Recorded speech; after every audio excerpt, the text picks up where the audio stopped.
তথা বিশ্বাস স্থাপন করা, এমন অকাঠ্যভাবে বিশ্বাস করা যে সীসা ডালা প্রাচীরের ন্যায় বিশ্বাসের প্রাচীর তৈরি করা, যেখানে বাতিলের শত শত কোটি শক্তি এসেও সেই মিথ্যার আঘাতে যেন ওই সত্যনের প্রাচীরকে ভাঙতে না পারে, সেই দৃঢ় প্রত্যয় নিয়ে গড়ে তোলা। এটাই হইতেছে ইলমুল ইয়াকিন।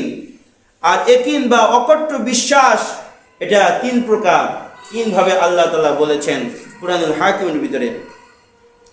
কাল্লা লাউ তা'লামুন, কখনোই তোমরা জানতে পারবে না ইলমাল ইয়াকিন, অকট্য বিশ্বাস চিরসত্য কখনোই তোমরা জানতে পারবে না।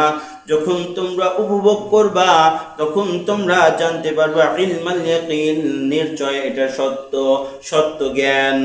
সুম্মা লাতারাউন্নাহা, সূরা তাকাসুরের 7 নম্বর আয়াতে মালিক বর্ণনা করেন সুম্মা লাতারাউন্নাহা আইনাল ইয়াকিন, যখন তোমাদের স্বচক্ষে তোমরা দেখবা, স্বচক্ষে পর্যবেক্ষণ করবা, তখন তোমাদের নিশ্চয় সত্য সত্যই এটা বিশ্বাস হবে, অবশ্যই এটা চিরসত্য। ওয়া ইন্না হাযা, সূরা ওয়াকিয়ার 95 নম্বর আয়াতে মালিক বর্ণনা করেন ইন্না হাযা লাহু হাক্কুল ইয়াকিন, ইন্না হাযা লাহু হাক্কুল ইয়াকিন, নিশ্চয় এটা চিরসত্য, সত্যবাদিতা।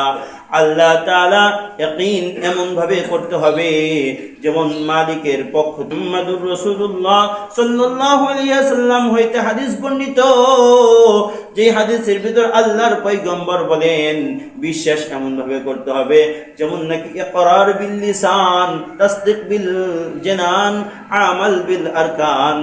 আমি মুখে স্বীকার করলাম আল্লাহ, আল্লাহ আমার রব, মুখে এটা স্বীকার করলাম, তাসদীক বিল জানান, অন্তর দ্বারা বিশ্বাস স্থাপন করতে হবে, আমাল বিল আরকান, আমাল বিল আরকান, আমলের দ্বারা পরিণত করতে হবে, কথা কাজ এবং কর্মে এক থাকতে হবে। তাহলে আমি আপনি মুসলমান, আর মুসলমানের কাজ এবং কথা কর্ম এক হইতে হবে লিল্লাহিয়াতের জন্য, আল্লাহ তাআলার জন্য।